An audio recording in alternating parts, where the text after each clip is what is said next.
Équipe B Metal Expo, le premier salon professionnel de la menuiserie française du 21 au 24 septembre 2021, porte de Versailles à Paris. Les rendez-vous du pôle fenêtre. Bienvenue à toutes et tous sur Bâti Radio, suite de cette première journée du salon Équipe B Metal Expo. Nous sommes toujours dans les allées portes de Versailles, Hall 1.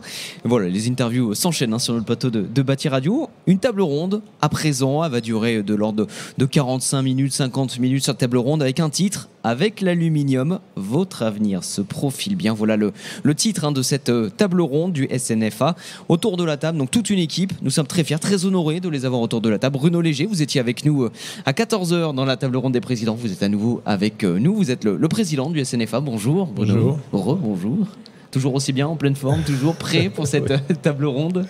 Là, il y a beaucoup de choses à dire. Il y a beaucoup de choses à dire. On va aller au fond des choses aujourd'hui. Juste en face de vous, Sandra Bertin, déléguée générale du SNFA. Bonjour Sandra. Bonjour à tous. Même question, vous allez bien, en forme ? Ah, super forme. Ça fait du bien de revoir un peu tout le monde dans les allées Plein du de salon, le dynamisme, sourire. de la bonne humeur, de l'envie d'être ensemble. Bon, ça fait plaisir aussi à voir. Et puis Nicolas Lopin, le délégué technique du SNFA, est avec nous pour compléter ce casting aujourd'hui. Bonjour Nicolas. Bonjour. Vous allez bien ? Même question ? Pareil, tout va bien. Eh bien écoutez, en pleine forme. Peut-être en quelques mots, rappeler, pour faire les présentations, poser un petit peu le contexte, votre rôle à tous les deux sur le SNFA, pardon. Moi, je gère une équipe au service des adhérents. Donc, on travaille le maximum de sujets transversaux avec toutes les professions que nous représentons. Je vais rappeler plus tard les métiers qui sont représentés au SNFA, mais en tous les cas, c'est la mission principale. Il y a beaucoup d'enjeux qui nous attendent, qui d'ailleurs vont démarrer au 1er janvier 2022. Donc je pense qu'on va en parler tout de suite ensemble. Bien sûr. Voilà, et donc il y a énormément d'accompagnement à construire pour que l'ensemble de la profession puisse être prête pour répondre aux attentes qui sont, déjà formulées, déjà connues. Beaucoup d'attentes, beaucoup d'enjeux. Nicolas, vous êtes d'accord ? Vous confirmez ? Complètement. Moi, je m'occupe de tous les sujets techniques du SNFA, donc tous les différents produits autour de la menuiserie aluminium, de la fenêtre, de la façade, de la véranda, du garde-corps. Et donc, on essaye d'écrire des référentiels techniques pour la profession et également des démarches qualité. Bon, on va revenir sur tous ces sujets, évidemment, au cours de cette table ronde sur Bâti Radio. Peut-être un mot, Bruno Léger. Comment le SNFA a traversé la crise que l'on a connue, l'année et demie qu'on vient de connaître avec la pandémie mondiale? Comment s'est passée la reprise d'activité aussi? Puis comment le SNFA a agi pendant cette période? Alors un mot, je vais aller assez vite sur comment s'est passée l'activité. En fait, tout s'est arrêté. Mais ce qui m'intéresse, c'est de vous parler du SNFA dans cette affaire. Mais tout s'est arrêté et puis ça a repris progressivement. Et puis ça a repris de plus en plus fort. Et la fin d'année a été très très forte. Et ça continue sur cette tendance très très forte aujourd'hui. Ça, c'est pour l'activité. Après, on a vécu une année 2020 traumatisante, on va dire, en mars, mais après extrêmement enrichissante à vivre parce qu'elle a fait l'objet d'un véritable sursaut collectif de notre profession. Alors je précise qu'il y avait le SNFA bien sûr, mais notre collègue syndicat de la menuiserie qui s'appelle l'UFME, on était extrêmement liés, les deux bureaux, et nous avons organisé ensemble le redémarrage de la profession. Donc ça a été un sursaut collectif puisqu'au lieu que chacun redémarre dans son coin, ce qui est impossible, parce que tout seul, on a besoin des fournisseurs, on a besoin de ses clients, et tout ça, c'est une grande chaîne et une grande profession. Et c'est parce qu'on a été ensemble qu'on a pu faire redémarrer tout le monde. Nos fournisseurs, les fournisseurs de nos fournisseurs, nos clients, partout. Toute la chaîne a redémarré ensemble. Donc ça, c'était fabuleux à vivre, fabuleux à organiser. Ça a été un très, très grand moment. Après, on a bien vu que nos adhérents avaient beaucoup besoin d'être assurés. Donc le rôle d'un syndicat dans ces cas-là, c'est d'être présent. La visio a rendu les choses possibles parce qu'évidemment, chacun était chez soi. On n'a jamais eu autant de participants à nos réunions. Et section par section, puisque le SNFA est organisé par section, les façades, les fenêtres, les garde-corps, les cloisons, les vérandas. On n'a jamais eu autant de participants dans les réunions de section parce que les gens étaient véritablement inquiets, préoccupés et ils voulaient être rassurés sur tout un certain nombre de choses. On a beaucoup travaillé, par exemple, pour leur fournir des masques. Dans notre profession, nous avons commandé 1 million de masques en Chine. Et ça paraît idiot, mais à l'époque, c'était la chose la plus vitale qui soit. Sinon, on ne redémarrait pas nos usines. On a aussi beaucoup travaillé avec la FFB sur le protocole de l'OPP-BTP. Et sans ça, on avait du mal à intervenir chez le particulier pour changer les fenêtres. Donc on a mis en place, on a travaillé, et une fois qu'on a eu ce protocole, on en a fait la diffusion pour que les installateurs puissent de nouveau intervenir chez le particulier et poser des fenêtres chez le particulier. Tout ça, ça a été un très gros travail tout au long de l'année 2020. Donc finalement, assez gratifiant comme travail, assez motivant aussi. Oui, avec le recul, c'était une période qui était intéressante à vivre, très intéressante. Et très gratifiante. Le mot est très bien choisi. Très gratifiant. C'est humainement très riche pour une organisation professionnelle qui finalement devait travailler à distance. L'ADN des organisations professionnelles et du SNFA, c'est la convivialité, c'est le travail en commun. Et là, avec cette pandémie, on était dévitalisés quelque part et pourtant on en a fait une force. Même avec les visios, Nicolas, ce lien de proximité, il est indispensable. Ah, complètement. Ouais. Il faut continuer à pouvoir échanger avec tous nos adhérents régulièrement sur tous les sujets. Ouais. C'est indispensable, vital pour tout le monde. En tout cas, on va revenir sur cette table ronde. On va rentrer dans le vif du sujet, ce que je vous propose à toutes et tous. Peut-être faire un point sur ce qu'est l'aluminium du bâtiment, d'où ça vient, comment c'est fait, l'usage, pour poser un petit peu les bases de cette table ronde. Je ne sais pas qui veut prendre la parole, peut-être en premier sur ce sujet. Peut-être avec vous directement. Bien sûr, Sandra. On va pas faire un cours sur l'aluminium en lui-même. Ce qui nous intéresse, c'est effectivement la filière aujourd'hui telle que la représente le SNFA. Pour revenir rapidement aux fondamentaux, on va dire que nous, on travaille sur une matière première qui s'appelle la bauxite, qui est ensuite donc extraite.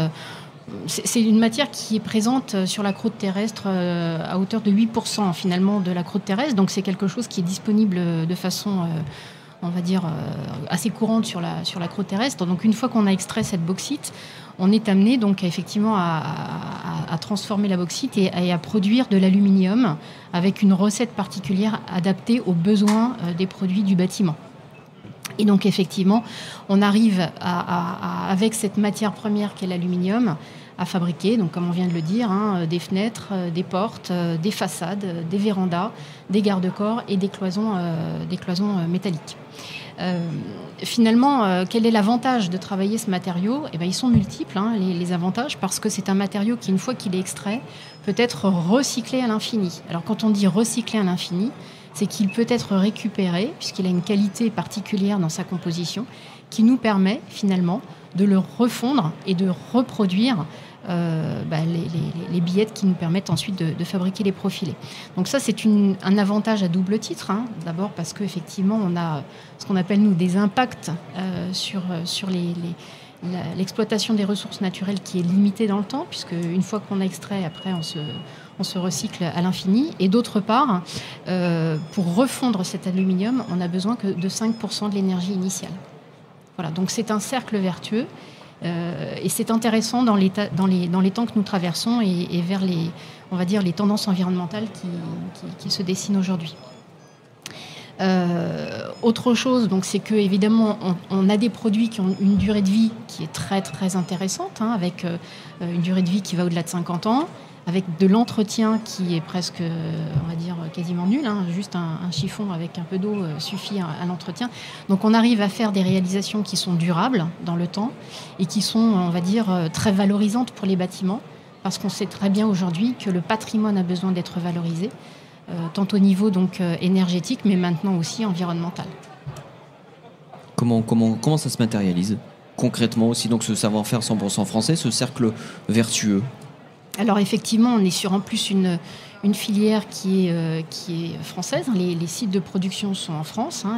Les produits sont fabriqués en France pour être installés en France. Donc ça c'est un élément important. On est dans une filière en plus qui, au niveau du nombre d'entreprises, est assez importante. On a c'est un produit qui est donc travaillé en atelier, alors plus ou moins grande taille d'atelier, mais ce sont des ateliers qui sont proches des marchés.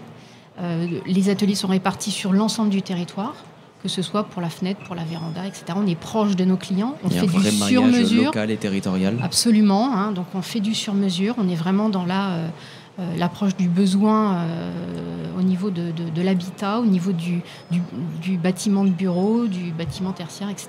On a vraiment une approche particulière sur ce marché de la menuiserie. Et concernant les menuiseries en fin de vie, vous avez parlé de nos cercles vertueux. Comment sont-elles traitées? Comment elles sont retirées finalement des bâtiments? Bruno? Alors ça, c'est un sujet important. Pour l'instant, on va dire plus ou moins bien. Mais justement, l'actualité brûlante, c'est qu'on va s'assurer qu'elle soit beaucoup mieux récupérée. Alors, pour être clair, on a l'État qui nous pousse à le faire.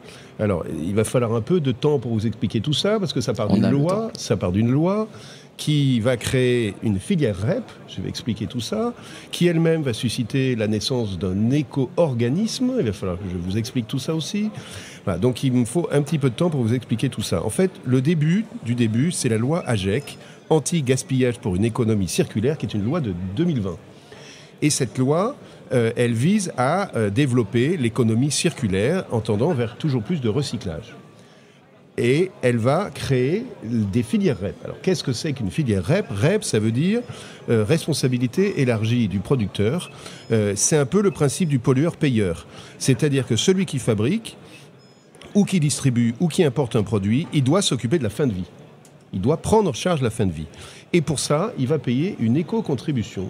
Il va payer une somme qui va permettre de financer, d'organiser, de mettre en place des solutions de collecte, de réutilisation, de recyclage pour les produits pour lesquels il est concerné. Alors, cette filière REP, ça existe déjà en France. Personne ne sait que ça s'appelle une filière REP, mais on connaît tous ce qu'on paye pour les piles ou pour les équipements électriques, électroniques ou pour l'ameublement. Il en existe aussi pour les bateaux. En fait, il en existe à ce jour 14 filières REP en France. Et cette loi AGEC, elle va en ajouter 11 nouvelles. Alors, ce qui nous concerne, c'est que dans ces 11 nouvelles, il y a celle des PMCB, les produits et matériaux de construction du bâtiment. Et là, c'est du lourd, du très très lourd. Puisque cette filière REP dont on parle pour le bâtiment, le gisement de déchets en milliers de tonnes, puisque c'est comme ça qu'on parle dans une filière REP, ça n'a absolument rien à voir avec tout ce qui existe aujourd'hui. Puisqu'on parle de 46 000 tonnes et 46 000 milliers de tonnes, 46 000 milliers de tonnes, donc 46 millions de tonnes. Et ça, c'est 3 fois plus que toutes les autres filières REP réunies. Donc il y a un enjeu absolument colossal pour le bâtiment qui est d'organiser le recyclage des produits de déconstruction de tous les bâtiments qui sont déconstruits en France aujourd'hui. C'est un enjeu absolument colossal et on sait bien qu'aujourd'hui c'est plus ou moins bien fait et on sait bien que parfois ça aboutit dans des décharges sauvages, ce qui est évidemment abominable et ce qu'il faut éviter, c'est bien l'objectif du bâtiment. Voilà. Donc j'espère que j'ai été clair. En tout cas, pour 2022, nous devons constituer un éco-organisme de façon à ce que l'ensemble des entreprises payent cette éco-contribution et rentrent pour travail à organiser la récupération des matériaux. Alors, qu'est-ce que c'est qu'un éco-organisme ? J'ai parlé de la loi AGEC, de la filière REP, maintenant il faut que je parle de l'éco-organisme. Qu'est-ce que c'est que l'éco-organisme ? C'est l'entreprise qui va collecter cette éco-contribution et qui va organiser ce recyclage, ce tri, cette récupération des matériaux, ce tri et ce recyclage. Voilà. Alors, pour ça, le gouvernement, il a fait un cahier des charges et il y a un certain nombre de personnes, d'organismes qui se sont créés, qui se sont organisés pour répondre à ce cahier des charges. Et il se trouve qu'il y a un organisme qui a été créé à l'initiative d'un certain nombre d'industriels importants de nos métiers qui s'appelle Valobat et qui répond à ce cahier des charges, qui travaille d'arrache-pied pour répondre à ce cahier des charges et donc être agréé en début d'année prochaine ou à la fin de cette année pour collecter les matériaux de tous les types de matériaux de construction. Donc nous, le SNFA, là encore avec notre collègue de la menuiserie, l'UFME, nous avons choisi d'être actionnaires de cet éco-organisme. Ça, c'est très original. C'est-à-dire que jusqu'à maintenant, je vous ai dit que cet éco-organisme, il a été créé par des industriels, des grands noms. Je ne vais pas tous les citer, mais des grands noms qui sont très connus de nos métiers du bâtiment, avec plein de produits, puisque tous les produits du bâtiment sont concernés. Donc il y a 26 actionnaires, mais dans la menuiserie, il y a eu, là encore, comme je vous ai dit tout à l'heure sur notre réaction au Covid et la façon dont on s'est organisé ensemble pour le redémarrage après le Covid, ça a été un peu pareil. C'est-à-dire que tout le monde a dit non, mais nous, on ne va pas y aller un tel ou un tel ou un tel, on y va ensemble. Et on est le seul secteur où ça s'est passé comme ça. Donc, si on y va ensemble, les actionnaires, ce sont les syndicats. Donc les deux syndicats, l'UFME et le SNFA, sont les deux actionnaires de notre secteur de la menuiserie, qui vont emmener avec eux toutes les entreprises pour s'occuper du recyclage des produits en fin de vie, de déconstruction, payer l'éco-contribution qui va permettre de le faire. Voilà, donc ça, c'est très original et on est en plein dans le sujet. C'est une actualité brûlante. Valobat, donc, il y a un président qui s'appelle Hervé Demestre, qui a déjà une équipe de permanents qui est en train de se créer, travaille, mais jour et nuit, week-end compris, c'est un travail de folie pour être capable de répondre à ce cahier des charges et d'être agréé et de pouvoir entrer en vigueur en 2022. Et nous sommes totalement impliqués dans toutes ces réunions, que ce soit des réunions techniques, des réunions sur les barèmes qui vont venir, des réunions, il y a beaucoup de travail d'organisation et on est à fond, c'est vraiment notre actualité la plus brûlante aujourd'hui. La plus brûlante possible. L'émission, du coup, en quelques mots, vous en avez déjà commencé à parler de Valobat. Concrètement, ça passe par quoi ? Eh ben, alors, Valobat, ça va être à la fois de récupérer les contributions de toutes les personnes et les organismes et les entreprises de notre secteur. Donc, j'en profite pour dire à tout le monde, contribuez, choisissez Valobat pour payer votre éco-contribution dans le secteur de la menuiserie, puisqu'on est tous unis. C'est comme ça qu'on s'occupera que notre argent soit le plus utile possible. Les syndicats sont à la manœuvre, l'équipe des permanents, on vous l'a présenté tout à l'heure, les bureaux, les élus, on est tous là pour faire en sorte que cet argent qu'on va donner, nous, dans nos entreprises, tous ceux qui sont concernés par le paiement de cette éco-contribution, c'est-à-dire ceux qui produisent, ceux qui fabriquent le produit, on va s'occuper de faire en sorte que ce soit le plus utile possible à travers Valobat, c'est-à-dire d'organiser le recyclage avec une multitude de points de collecte, d'organiser le tri, la séparation des matériaux et d'organiser leur valorisation derrière. Alors après, dans la mission de Valobat, il y a aussi le fait de communiquer là-dessus et de promouvoir l'éco-conception. Puisque plus les produits sont conçus en amont, en intégrant la revalorisation qui sera faite après, mieux c'est. Voilà. Et plus les produits sont recyclables aussi, évidemment, mieux c'est. Sinon, s'ils ne sont pas recyclables, c'est là où il y a un gros souci. Ça se complique un peu. Voilà. En tout cas, c'est une vraie mission collective. Ensemble, là encore, je l'ai déjà dit, je le répète, notre profession a cette grande particularité de jouer collectif. C'est formidable. Tout matériau confondu, on est absolument pas concurrents. On est ensemble pour organiser le destin de notre profession, parce que c'est l'enjeu absolu. C'est l'enjeu absolu qui est de travailler des matériaux recyclés avec des poids carbone le plus faible possible et de s'occuper de la fin de vie de ces produits une fois que le bâtiment a atteint la fin de sa vie. Pour trouver ce cercle vertueux. Merci beaucoup, Bruno, pour ces explications autour de Valobat. Donc, nous avons parlé matériaux, nous avons parlé produits aluminium. Mais qu'en est-il finalement de leur intégration après, de ces produits dans les bâtiments ? Sandra ? Oui, effectivement. Donc, il y a toute cette dimension qui est, on va dire, on est passé de réglementations qui ont pris en compte les besoins de la thermique, Maintenant, on évolue vers la dimension environnementale. Donc, les réglementations, et notamment la réglementation qui régit l'acte de construire des bâtiments neufs. Donc là, on est passé de la RT, donc la réglementation thermique, à la RE, la réglementation environnementale. La réglementation environnementale 2020 et donc, pour nous, le SNFA apporter une réponse, finalement, aux attentes qui nous sont maintenant fixées par les dirigeants du pays, avec cette préoccupation de savoir qu'on construit aujourd'hui pour nos générations futures. C'est un petit peu le même état d'esprit que pour l'éco-organisme. On paye aujourd'hui pour les produits qui ont été installés par nos prédécesseurs, mais on construit aujourd'hui pour nos générations futures. Donc effectivement, on a été à la manœuvre là aussi, avec beaucoup de propositions pour que la filière aluminium puisse continuer à être, on va dire, leader sur l'enjeu qui est proposé par l'ARE. Donc les enjeux, c'est adapter finalement les usages, les produits, etc., aux usages du bâtiment. On voit que les modes d'occupation, les scénarios d'occupation de nos locaux, qu'ils soient d'habitation ou de bureaux, changent. Le Covid nous a fortement contraints. Donc il faut prendre tout ça en compte. On a travaillé depuis plus de 2 ans à la rédaction des textes, donc dans un premier volet sur l'habitation et dans un deuxième volet sur les bâtiments tertiaires. Et avec la filière aluminium, en plus, on a, nous, une capacité à intégrer de l'intelligence artificielle dans nos produits. Ça on va dire, à la fois la dimension de nos produits et puis la particularité d'avoir ces profils qui sont on va dire, fait sur mesure, nous permet de pouvoir intégrer, par exemple, de la domotique. Donc ça, c'est très important, parce que dans l'usage des bâtiments, on voit bien que l'intelligence artificielle va aider l'utilisateur de nos produits à gérer, on va dire, son logement ou son bureau.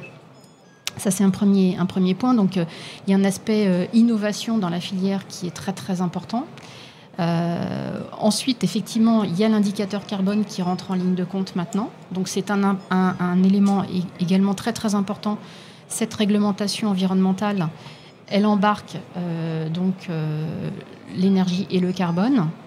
En ce qui concerne la filière aluminium du bâtiment, on a bien mis en œuvre le fait qu'on était récupéré et recyclé après la vie en œuvre des produits. Donc ça, c'est un élément important. Et on a bien l'intention, encore une fois, d'appuyer sur le champignon et d'aller plus loin. On a également travailler sur tout ce qui va être les combinatoires produits, puisqu'on n'est pas tout seul. On va dire on assure la fermeture des ouvertures, mais il faut aussi prendre en compte le confort d'été, qui est une grande nouveauté de la RE 2020. Et donc en cela, on s'associe avec nos partenaires, donc à la fois du vitrage et de la protection solaire. Donc il y a un gros travail qui a été fait et donc là on salue l'ensemble des partenaires qui nous ont soutenus dans cette démarche-là, puisqu'on fait partie du pôle fenêtre FFB. Donc là-dessus on a une réflexion aussi, on va dire, on doit être intelligent ensemble, et on s'est intégré toutes ces solutions-là. On a évidemment aussi, on va dire, un avantage par rapport à tous les apports gratuits de chaleur. Donc ça, c'est par rapport effectivement aux consommations du bâtiment. On permet de faire des grandes ouvertures avec beaucoup d'apports de chaleur et d'apports de lumière naturelle. Donc ça, c'est un point fort pour l'aluminium. Et puis ensuite, donc effectivement, on est sur la partie à la fois logement et à la fois bureau, sur des problématiques qui sont un petit peu différentes. Mais encore une fois, on est le SNFA, force de proposition dans les deux secteurs, on va dire, du bâtiment, sachant qu'on est au SNFA excessivement fort sur la partie fenêtre, mais aussi sur la partie façade, qui est un petit peu notre ADN, c'est notre force vitale, avec des entreprises qui fabriquent et qui installent. Donc on a là aussi un devoir de conseil par rapport au maître d'ouvrage, à la conception des bâtiments d'habitation, mais aussi à la conception des bâtiments de bureaux. Du conseil, de l'information, de l'accompagnement aussi pour délivrer l'information, du savoir-faire, 100% français, vous l'avez dit en Absolument, avec beaucoup de know-how dans nos entreprises qui disposent de bureaux d'études et qui sont en capacité de répondre aux sur-mesures, pas seulement dans la fabrication, mais aussi dans le conseil. Et puis on a commencé à l'évoquer un petit peu tout à l'heure, ce qui je trouve aussi indispensable, c'est ce maillage finalement, cet ancrage, alors qu'il soit local ou à l'échelle du département, de la région, mais je trouve en tout cas en vous écoutant qu'il y a cette nécessité, ce besoin vital de mailler en fait tout le territoire français. En fait, là, vous avez raison, il y a un enjeu important pour le SNFA par rapport à cette richesse, on va dire, qu'on a par rapport à notre maillage aussi, c'est l'information. Il faut que l'on informe beaucoup les professionnels et en retour, il faut qu'il y ait une lisibilité et une clarté de l'offre. Et donc, effectivement, ça passe aussi par le sujet de certains labels de qualité, certaines marques de qualité et certaines promesses faites au marché de la part de nos entreprises. Et là aussi, donc, on a formulé des offres qui permettent d'avoir, on va dire, ce lien qui est fort entre la réponse à la réglementation avec des entreprises qui sont, on va dire, qui respectent un certain cahier des charges au niveau de la qualité. Je vais laisser... Justement, oui, Nicolas, les entreprises, c'est la belle transition, toute trouvée. Comment elles arrivent à se démarquer, ces entreprises, dans un contexte, on vient de le dire, évolutif? Surtout par les démarches qualité. Donc, je vais vous parler d'une démarche qualité qui s'appelle le label Fenêtre Alu. C'est un label qualité qui a été créé en 2015, qui s'est déployé à partir de 2016. Aujourd'hui, il y a 40 entreprises titulaires de ce label. C'est un label qualité pour les entreprises, pour les fenêtres aluminium fabriquées en France, qui couvrent à la fois les fenêtres, les portes-fenêtres, avec ou sans système de fermeture. Et ce label est assis sur un référentiel qualitatif, donc qualitatif d'une part au niveau conception, parce qu'il exige à ce que les systèmes de fenêtres soient titulaires d'un DTA, donc un document technique d'application qui est délivré par un groupe d'experts. gérée par le CSTB, donc une conception validée. Une exigence sur des choix de composants sous démarche qualité. On va exiger à ce que les vitrages soient sécales. On va exiger à ce que les profilés à rupture de pont thermique soient sous la certification NF Profilé. On va exiger un Calimarine pour la qualité du thermolaquage. Et enfin, ce référentiel exige aussi la mise en place d'un contrôle de production en usine pour tout ce qui va être constance de la qualité de fabrication, avec un nombre d'essais à réaliser en fonction de la quantité de fabrication annuelle des fenêtres. Donc ça, c'est le référentiel.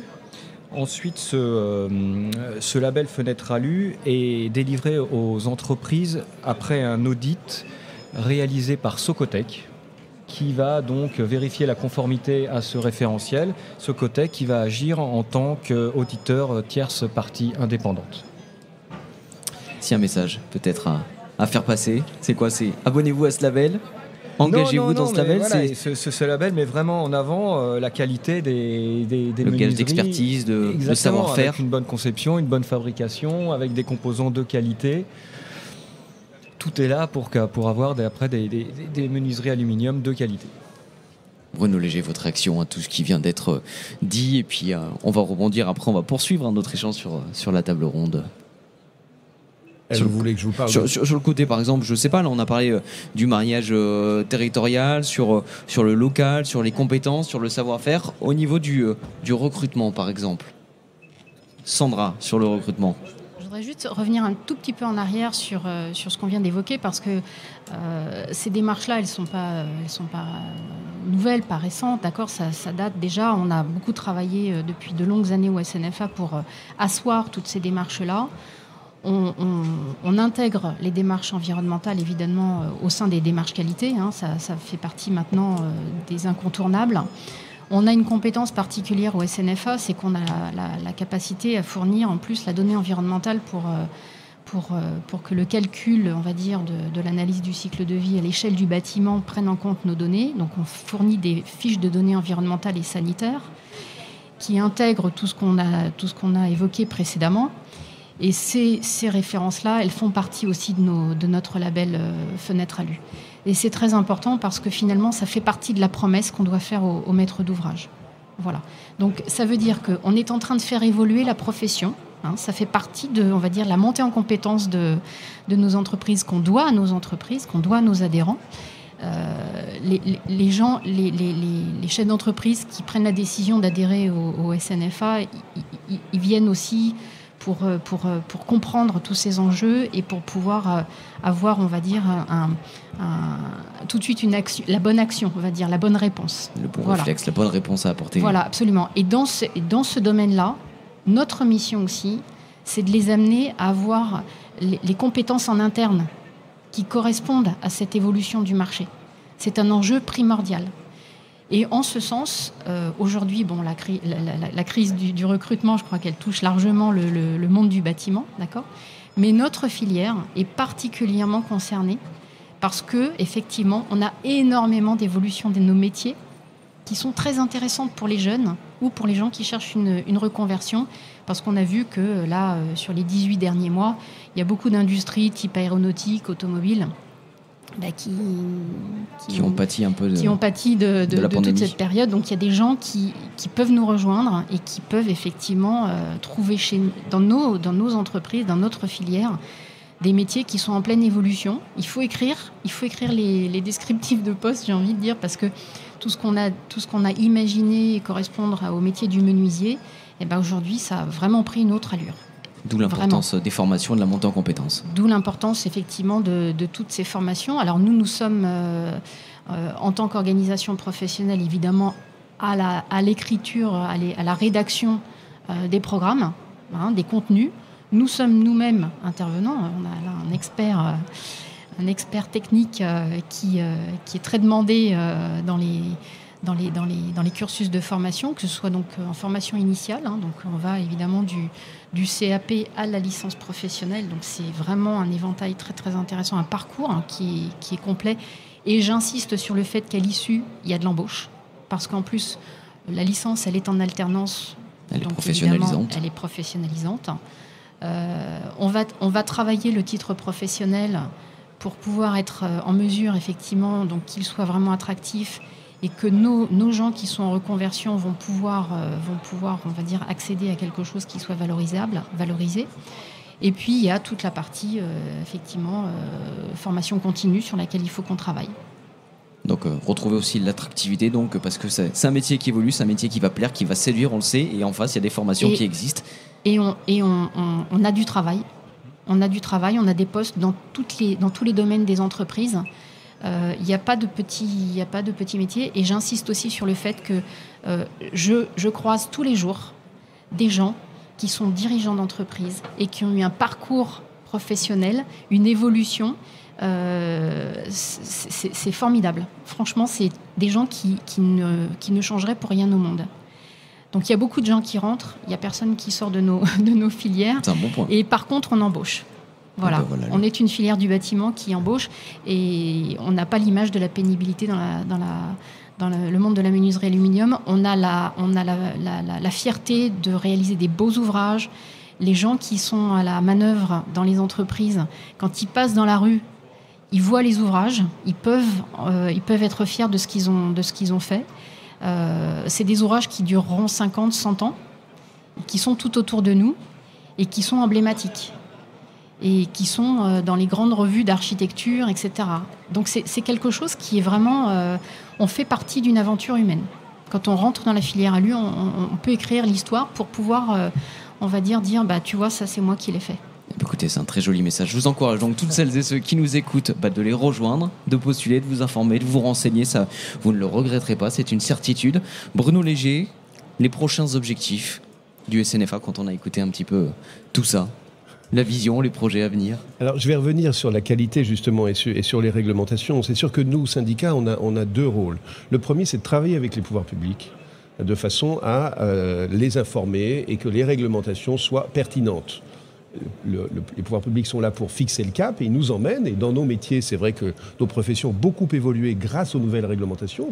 La dernière, la 2012, avait été à cet égard, elle avait vraiment entraîné un progrès pour beaucoup d'entreprises et beaucoup de bâtiments.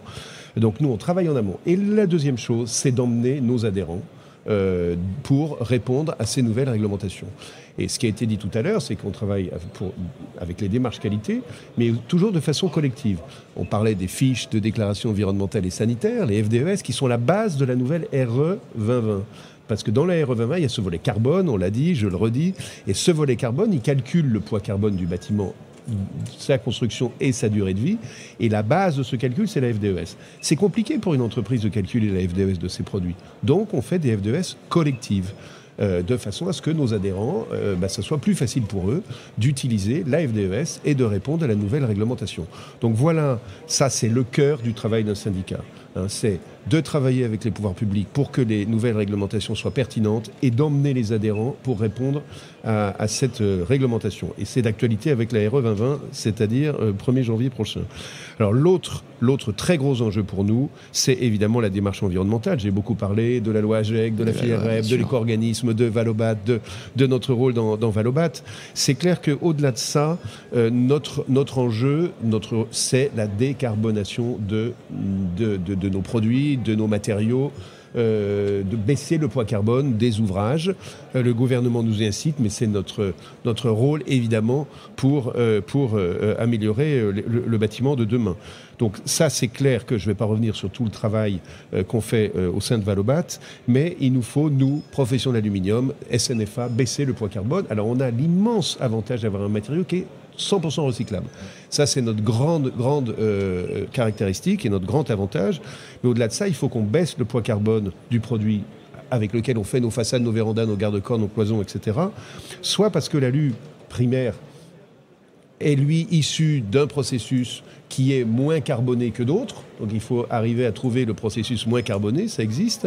Soit parce qu'on incorpore dans cet aluminium de plus en plus de recyclage. Et on en revient au sujet précédent, d'où vient cet alu de fin de vie? De la déconstruction. de la déconstruction des ouvrages en aluminium, des façades, des fenêtres qui arrivent à la fin de leur vie. C'est pour ça que, je le redis, et là ça me permet de le dire de façon encore plus claire, l'énorme enjeu pour nous à travers Valobat, c'est pas seulement d'être sûr que nos produits sont récupérés, déconstruits, valorisés. Il y a une étape suivante, on veut que ça nous revienne à nous, chez nous, dans nos produits. Ça, c'est le point fondamental. Et là, on sera vraiment dans l'économie circulaire, qui est le fondement de la loi AGEC. C'est de s'assurer que les produits qui ont été posés il y a 20 ans, 30 ans, 50 ans en aluminium, qui sont déconstruits, ils vont faire des billettes nouvelles, qui ont toutes leurs vertus, puisque l'aluminium est indéfiniment recyclable, d'accord, et que ces billettes, elles reviennent dans nos produits, les fenêtres, les vérandas, les façades, les garde-corps et les cloisons. Voilà. Donc ça, c'est le but. Ça, c'est l'enjeu suprême. Hein. Si on doit résumer un petit peu tout et réappuyer sur certains points forts, en tout cas de cette table ronde, ça, c'est l'enjeu suprême. Voilà. Après, mais Sandra l'a parfaitement expliqué, il y a l'enjeu de la formation, d'attirer les jeunes. Je ne vais pas revenir là-dessus, mais forcément, si on doit retenir 3, en tout cas, c'est les réglementations, comment on travaille et comment on emmène nos adhérents. C'est cet enjeu environnemental, baisser le poids carbone de nos ouvrages, récupération des matériaux, plus de recyclage, plus de produits recyclés dans nos produits. Et le troisième, c'est bien sûr la formation, attirer les jeunes dans nos métiers qui sont formidables, qui sont très technologiques. Je le redis aussi, nos produits sont d'une modernité. Ils sont non seulement beaux, comme l'a très bien expliqué Sandra, la fierté qu'on a quand on est dans une ville et qu'on voit de très beaux ouvrages réalisés en aluminium et en verre, mais nos produits sont très technologiques. Pas seulement pour être performants, ils sont performants thermiquement, ils sont performants sur le plan acoustique, mais aussi ils sont de plus en plus technologiques, ils sont de plus en plus connectés, ils sont de plus en plus motorisés. Donc tout ça fait aujourd'hui avec votre smartphone, vous ouvrez à distance une porte en aluminium, vous pouvez ventiler votre maison à distance, et tout ça c'est connecté à un capteur qui peut faire que tous vos produits interagissent pour aérer la maison, rafraîchir la maison la nuit. Un petit courant d'air entre la fenêtre, le salon, la chambre. Donc tous ces produits sont ultra modernes. On est vraiment, il suffit de se balader, ça fait la conclusion peut-être, avec Équipe Bay, partout vous avez de l'innovation, des produits connectés et de la modernité. On est vraiment l'exemple d'une filière moderne et qui contribue à la modernité du bâtiment en général. Quoi dire de plus ? C'est parfaitement résumé. Merci beaucoup, messieurs, dames, d'avoir été sur notre plateau, sur cette table ronde avec l'aluminium. Votre avenir se profite bien. Merci beaucoup, Bruno Léger. Merci beaucoup, Sandra Bertin. Merci beaucoup, Nicolas Lopin, d'avoir été avec nous. Vous pouvez retrouver évidemment ce podcast dès qu'il sera disponible sur le site Bâti Radio. Nous, on continue les interviews jusqu'à ce soir, suite de ce salon équipé Metal Expo. Merci à tous de nous suivre sur Bâti Radio. À très vite.